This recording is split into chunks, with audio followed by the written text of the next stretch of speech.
नमस्कार। राज्य शिक्षा शोध एवं प्रशिक्षण परिषद बिहार पटना में आपका स्वागत है। तो बच्चों, आज हम वर्ग 6 के अष्टम पाठ जलमेव जीवनम इसी पाठ को पढ़ेंगे। इससे पूर्व हम लोग आज अपने बीच कुछ चर्चा कर लेते हैं। तो हमारे दैनिक जीवन में क्या क्या कार्य होता है, जैसे आप सुबह से उठकर अभी तक क्या क्या कार्य किए हैं, विद्यालय पहुंचने तक आपने क्या क्या किया। जैसे सुबह हम उठे तो क्या किए, इस तरह से आप बताइए। आपका जवाब मिला, सुबह उठकर सबसे पहले हम शौचालय को जाते हैं, उसके बाद हाथ की साफ सफाई करते हैं, उसके बाद स्नान करते हैं, फिर भोजन करते हैं, उसके बाद विद्यालय पहुंचते हैं। तो हम लोगों ने देखा कि सुबह से उठकर जब शौचालय गए वहाँ भी पानी की आवश्यकता पड़ी, हाथ की सफाई करने के लिए भी पानी की आवश्यकता पड़ी, मुंह धोने के लिए पानी की आवश्यकता पड़ी, भोजन करने में, भोजन बनाने में, माने सुबह से रात सोने तक जल की आवश्यकता है। और इसकी आवश्यकता मनुष्य को बेहद ज़रूरी है। यह तो नित्य हम लोग देख रहे हैं कि जल कितना महत्वपूर्ण है। जब सुबह हम लोग नल पर जाते हैं तब देखते हैं कि कुछ बच्चे लोग नल खुला छोड़ देते हैं, और बच्चे क्या, कुछ बुजुर्ग भी ऐसे हैं जो कहीं बाहर नल लगा हुआ है वह खुला छोड़ देते हैं। तो इससे व्यर्थ में पानी बर्बाद हो जाता है। इस तरह से नहीं करना चाहिए। और पानी के स्रोत के लिए पेड़ की आवश्यकता है। अब पेड़ को भी निरंतर कटाई हो रही है, जिससे पानी का अभाव हो रहा है। तो इस पाठ पर चलने से पूर्व सबसे पहले हम एक कविता के माध्यम से कुछ देखते हैं। जल ही जीवन है। तपती हुई गर्मी में पानी का हाहाकार है। आज देख रहे हैं बच्चों कि गर्मी का स्तर, तापमान बढ़ रहा है, और बरसात के टाइम में वर्षा कम हो रही है। इस तरह से तपती हुई गर्मी में पानी का हाहाकार है। भटक रहे लोग इधर उधर, चापाकल बेकार है। तपती हुई गर्मी में पानी का हाहाकार है, भटक रहे लोग इधर उधर, चापाकल बेकार है। कोई करे पानी को बर्बाद, कोई समझे पानी को आशीर्वाद। कोई न समझे पानी का मूल्य, सब गए हैं मानवता भूल। अगर धरती में पानी न होता तो जीवन का कोई कहानी न होता। अगर धरती में पानी न होता तो जीवन का कोई कहानी न होता। अगर जीवन में कुछ पाना है तो बूंद बूंद पानी बचाना है। बच्चों, अगर जीवन में कुछ पाना है तो बूंद बूंद पानी बचाना है। समझ ले मानव पानी का मूल्य, मत जाना तू मानवता भूल। जो लोग बचाएंगे जल, उनका होगा जीवन सफल। हम सबको पानी बचाना है, क्योंकि इसका सीमित खजाना है, क्योंकि इसका सीमित खजाना है। तो अब चलते हैं अपने पाठ की ओर, और पहला अनुच्छेद देखते हैं। जलमेव जीवनम, जल ही जीवन है। अस्माकं जीवनस्य सुखाय प्रकृतिः नाना पदार्थान् धारयति। तेषु वनस्पतयः, पशुपक्षिणः, मेघः, सूर्यः, भूमिः, पर्वतः, पवनः, जलम् इत्येते सन्ति। सर्वेषु च जलस्य प्रधानता वर्तते। जलं विना मानवो न जीवति। वनस्पतयः शुष्यन्ति, मेघा न भवन्ति, अन्नं न जायते, भूमि अपि शुष्यति, अतो जलम सर्वस्य जीवनम अस्ति। इसका मतलब होता है अस्माकं माने हमारा, जीवनस्य जीवन के लिए, हमारे जीवन के सुख के लिए प्रकृति ने विभिन्न प्रकार नाना पदार्थान माने विभिन्न प्रकार अनेक प्रकार के वस्तुओं को धारण किए हुए है जो हमारे सुख के लिए है। तेसु वनस्पत्यः, उन सब में वनस्पति, पशु पक्षी न पशु पक्षी, मेघः मेघ बादल, सूर्यः सूर्य, भूमि भूमि, पर्वतः पर्वत, पवनः हवा, जलम इत्यादि संति। इत्येते संति माने इत्यादि हैं। सर्वेषु जलस्य, और सभी में जल की प्रधानता वर्तते। सर्वेषु च जलस्य प्रधानता वर्तते, सभी में जल की प्रधानता है। जलम विना मानवो न जीवति, और जल के बिना मानव जी नहीं सकता, मानव रह नहीं सकता। वनस्पतयः शुष्यन्ति, पेड़ पौधे सूख जाते हैं। मेघा न भवन्ति, बादल नहीं बरसता है, वर्षा नहीं होती है। अन्नम न जायते, अन्न भी नहीं होता है। भूमि अपि शुष्यति, भूमि सूख जाता है। अतो जलम सर्वस्य जीवनम अस्ति, मूलतः जल सभी के जीवन के लिए जरूरी है या जल है। तो अब इस अनुच्छेद का सारांश है कि हमारे जीवन में कि सुख के लिए जो प्रकृति ने बहुत सारे वस्तुओं को दिया है कि इससे मनुष्य सुखी हो और उसकी आवश्यकता है। उन सब में क्या है? पशु हैं, पक्षी हैं, भूमि, पर्वत, जल इत्यादि। लेकिन सभी में जल की प्रधानता है। बहुत सारी चीज़ मिला प्रकृति के द्वारा, लेकिन जल की प्रधानता सबसे अधिक है, क्योंकि जल के बिना तो कोई जीवित नहीं रह सकता है। चाहे मनुष्य हो, पशु पक्षी हो, वनस्पति पेड़ पौधा हो, कोई जीवित नहीं रह सकता है। देखते हैं गर्मी के दिन में जो वर्षा नहीं होती है, वह जमीन सूख जाता है, भूमि सूख जाता है और अन्न भी नहीं होता है। यदि अन्न नहीं होगा तो हम लोग खाएंगे क्या? इसलिए अन्न के लिए जल जरूरी है।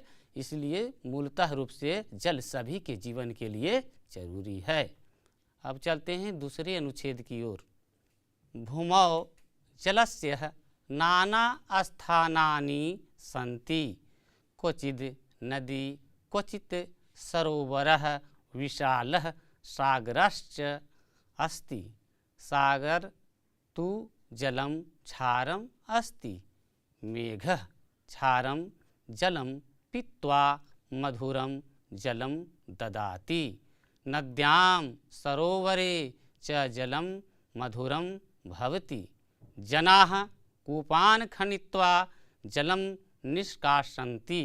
क्वचित् कूपे मधुरं पेयं जलं भवति, क्वचित् क्षारम् अपेयं जलं भवति।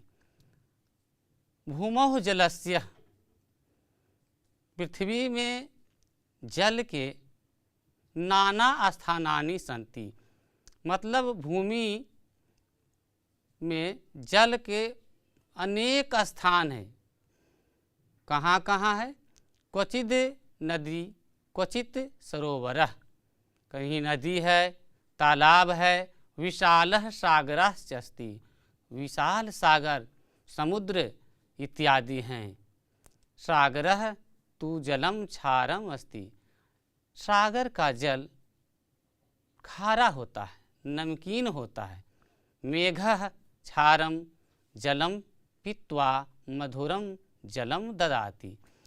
मेघ जो है वह खारे जल को, पीत्वा मतलब पीकर, मधुर जल देता है, प्रदान करता है। मेघा क्षारम जलम, मेघ खारा जल को, नमकीन जल को पी कर के और मधुर जल, मीठा जल देता है। नद्याम सरोवरे च जलम मधुरम भवति, नदी में, तालाब में जो जल होते हैं वह मधुर होता है, मीठा होता है। जनाह कूपान खनित्वा, खनित्वा के मतलब खोद कर, जमीन के नीचे निकाल कर। जनाह मतलब लोग, लोग कूपान कुएं से खनित्वा जलम निष्कासयन्ति, लोग कुआं से खोद कर अब जल को निकालते हैं। लोग कुएं से खोद कर जल को निकालते हैं।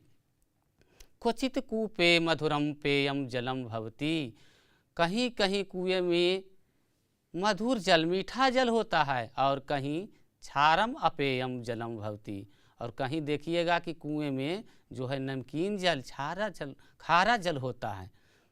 तो अब इसका सारांश है कि भूमि में अनेक जगह है जो कि जल पाया जाता है। हम लोग देखते हैं कि नदी में, तालाब में, सागर, समुद्र में जल प्राप्त होता है, लेकिन सागर का जल जो है वह खारा जल है और नदी तालाब का जल मीठा जल है।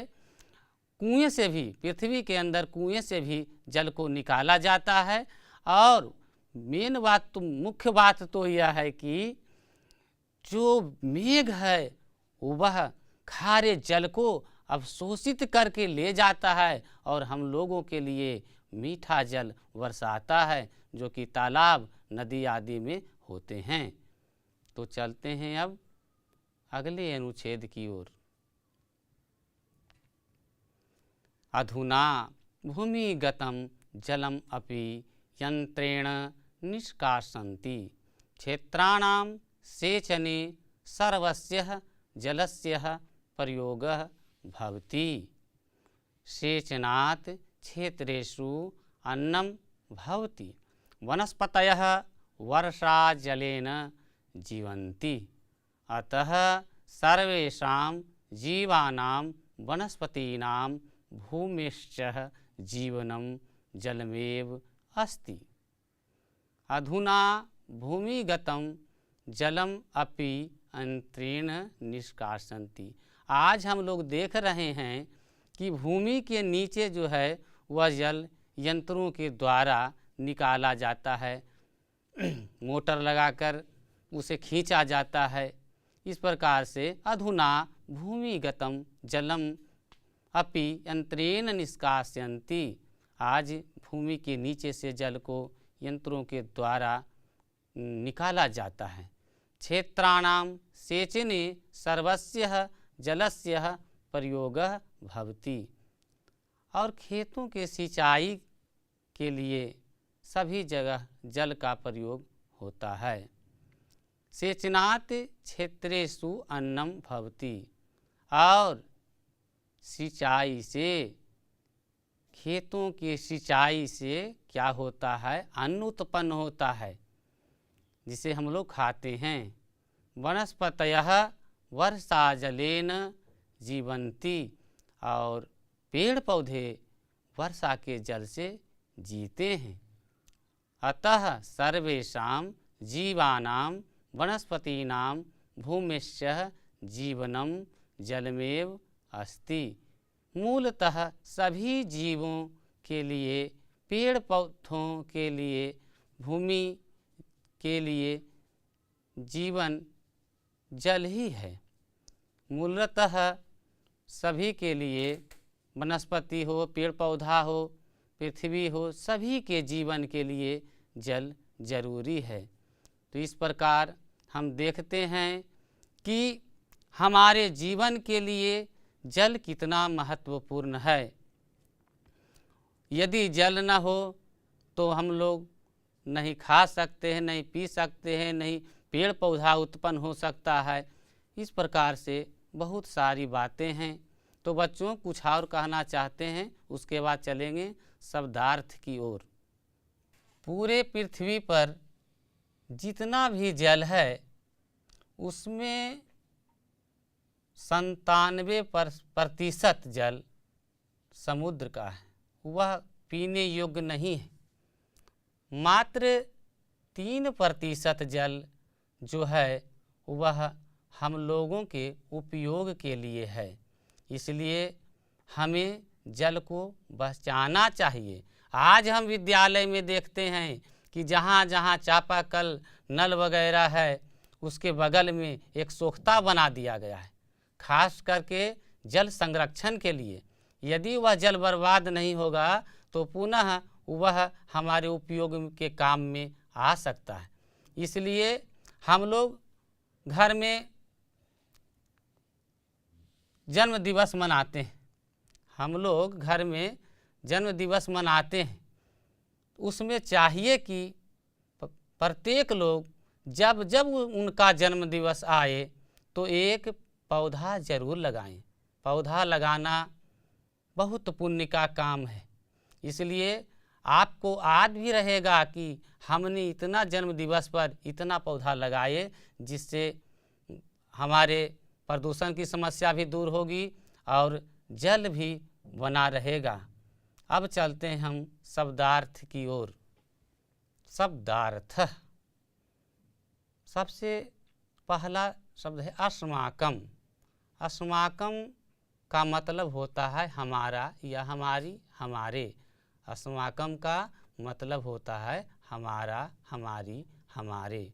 सुखाय, सुखाय सुख के लिए, सुखाय सुख के लिए। नाना, नाना का मतलब होता है विविध, विभिन्न, अनेक प्रकार के। पदार्थान वस्तुओं को। सर्वेषु सब में, सर्वेषु सब में। धारयति धारण करता है या करती है, धारण करता है या करती है। शुष्यन्ति सूख जाते हैं या सूख जाती है। जायते होता है, होती है। भवती मने भी होता है, होती है। जायते होता है, होती है। क्षारम खारा नमकीन, क्षारम का मतलब होता है खारा नमकीन। मधुरम मीठा पीने योग्य। खनित्वा खोद कर, खनित्वा में अक्तवा प्रत्यय है, खोद कर। ठीक है, अब आगे देखते हैं। निष्कासन्ति निकालते हैं, निकालती है। क्वचित कहीं, क्वचित का मतलब कहीं। कूपान कुओं को, कूपान कुओं को। पेयान पीने योग्य। अधुना आजकल।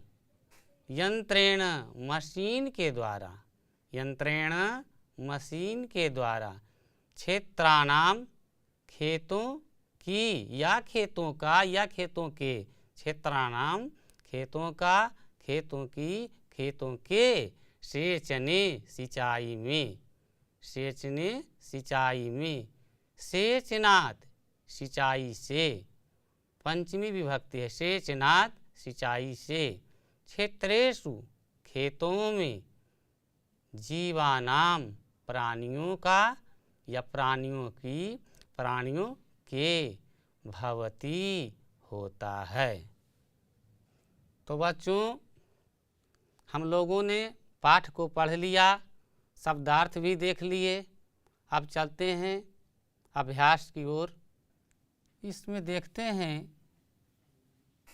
पहला, मंजूषा से सही शब्द चुनकर रिक्त स्थान भरें।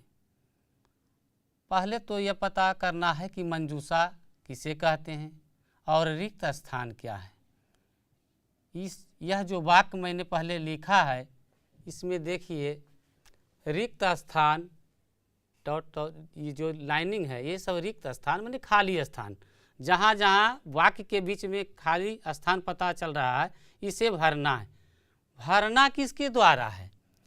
यह मंजूषा में 1 2 3 4 5 5 शब्द दिए हुए हैं और इधर 1 2 3 4 5 वाक्य दिए हुए हैं।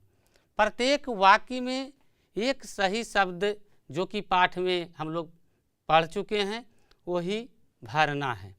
तो चलते हैं, पहले देखिए क, जीवनम, क में है जीवनम। अब इसमें देखिए कि कौन सा होगा। शुष्यति जीवनम होगा? नहीं। जलमेव जीवनम होगा? जी। जीवंती जीवनम होगा? नहीं होगा। प्रधानता जीवनम होगा? सरोवरे जीवनम होगा? कौन सा होगा? जलमेव, जलमेव जीवनम, जल ही जीवन है, जलमेव। अब इसको टिक कर देते हैं, बच गया 4। दूसरा है ख में देखें, सर्वेषु च जलस्य वर्तते।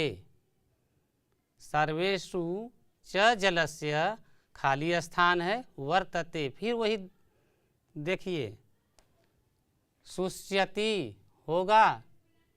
नहीं होगा। अब तो जलमेव देखना नहीं। जीवंती होगा? सर्वेषु जलस्य जीवंती वर्तते? नहीं। सर्वेषु जलस्य प्रधानता वर्तते होगा? हाँ, यही होगा। सर्वेषु जलस्य प्रधानता वर्तते।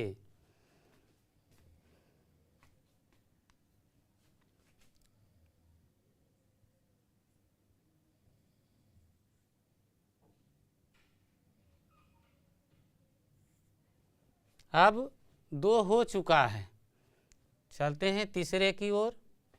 ग, भूमि अपि, क्या होगा?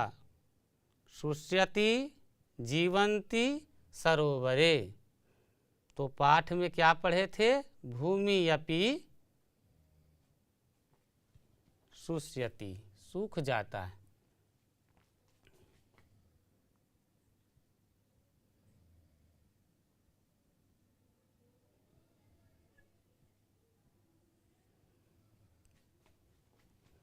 भूमि अपि शुष्यति। अब 3 हो गया। चौथा है नद्याम, खाली स्थान, च जलम मधुरम भवति। अब तो 2 ही भर आएगा। सरोवरे जीवंती, तो कौन सा होगा? नद्याम च जलम मधुरम भवति। च मतलब और, नदी के अलावा और कहाँ मीठा जल होता है? हाँ, सरोवरे।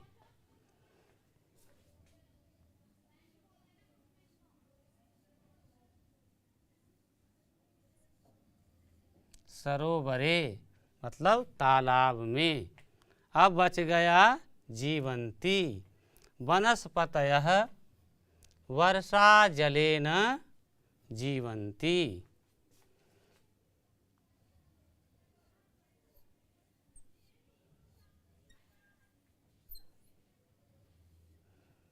अब इसके अर्थ को समझते हैं। जब वाक्य पूरा हो गया, अब इसका अर्थ को समझते हैं। जलमेव जीवनम, जल ही जीवन है। जलमेव जीवनम का मतलब जल ही जीवन है। सर्वेषु जलस्य, सर्वेषु च जलस्य प्रधानता वर्तते। सभी में जल की प्रधानता होती है और सभी में जल की प्रधानता होती है। भूमि अपि शुष्यति, भूमि भी सूख जाता है। नद्याम सरोवरे च जलम मधुरम भवति, नदियों में, तालाबों में, च के मतलब और, नदी, नदियों में और तालाबों में जल क्या होता है? मीठा होता है। जलम मधुरम भवति, जल मीठा होता है।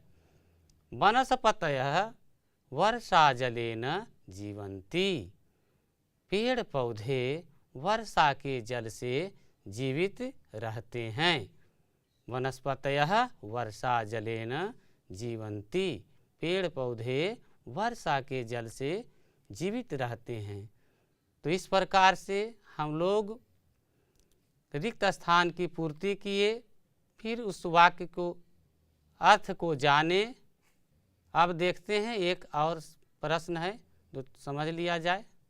तो बच्चों, अब हम लोग पाठ के आधार पर निम्नलिखित वाक्यों का संस्कृत ढूंढकर लिखें। पुनः हम लोग पाठ में जाएंगे और देखेंगे कि ये 5 जो वाक्य दिए हुए हैं वो कहाँ पर है, उसे ढूंढकर हमें लिखना है। तो पाठ देखा जाए और इसे लिखने का प्रयास किया जाए। तब देखते हैं। क में है जल मीठा है। अस्ति मतलब है। ख समुद्र का जल खारा होता है, इसमें क्षारम दिया हुआ है। नदी का जल मीठा होता है, मीठा का मतलब मधुरम। जल सबका जीवन है, जीवनम। खेतों में अन्न होता है, खेतों के लिए दिया गया है क्षेत्रेषु। तो पहले चलते हैं। क जल मीठा है।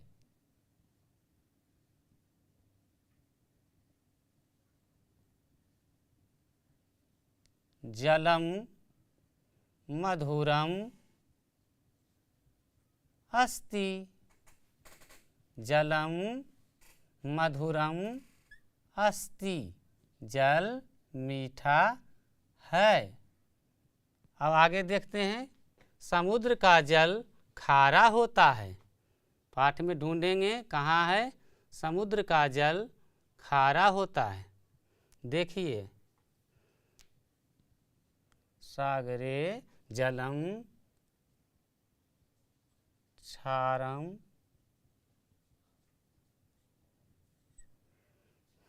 होता है भवति।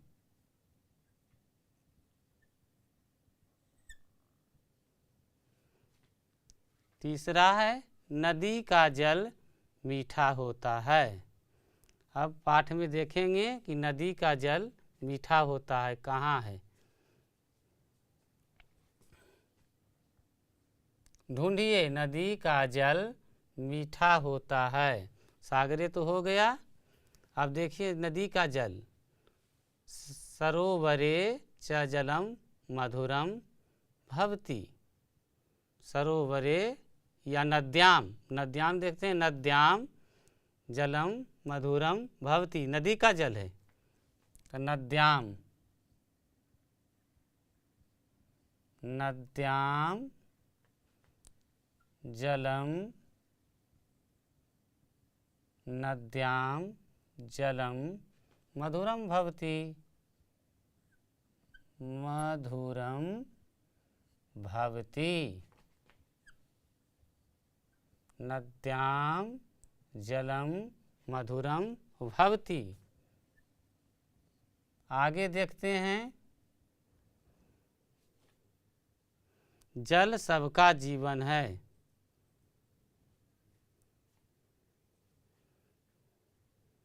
जल सबका, देखिए नीचे में सबसे अंत में जलम सर्वस्य जीवनम अस्ति।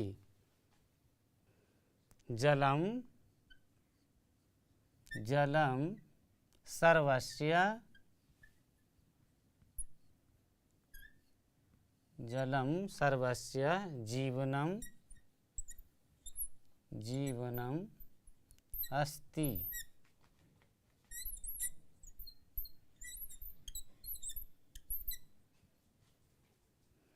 खेतों में अन्न होता है।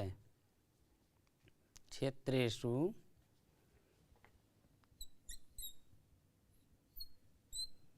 खेतों में अन्न होता है। क्षेत्रेषु अन्नम भवति।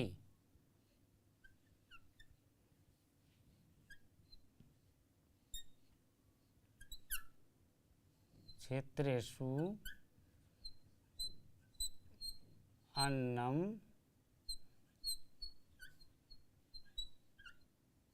भवति। तो बच्चों, इस पाठ के माध्यम से हम लोगों ने सीखा कि जल का हमारे जीवन में क्या महत्व है। यह महत्वपूर्ण है हमारे जीवन के लिए, पेड़ पौधों के लिए, पशु पक्षियों के लिए, सबके लिए ज़रूरी है। तो जल का महत्व को समझते हुए हम लोगों को बूंद बूंद कर जल बचाना है, इस पर ध्यान देंगे। जल संरक्षण के लिए जो देखते हैं विद्यालय में सोख्ता बनाया जाता है, इस तरह से कार्य यदि सभी जगह शुरू कर दिया जाए तो जल संरक्षण होगा। और इस पाठ के आधार पर जो हम लोग पाठ को देखें, अभ्यास प्रश्न को देखें, अब हम मिलते हैं अगले पाठ में। नमस्कार, धन्यवाद।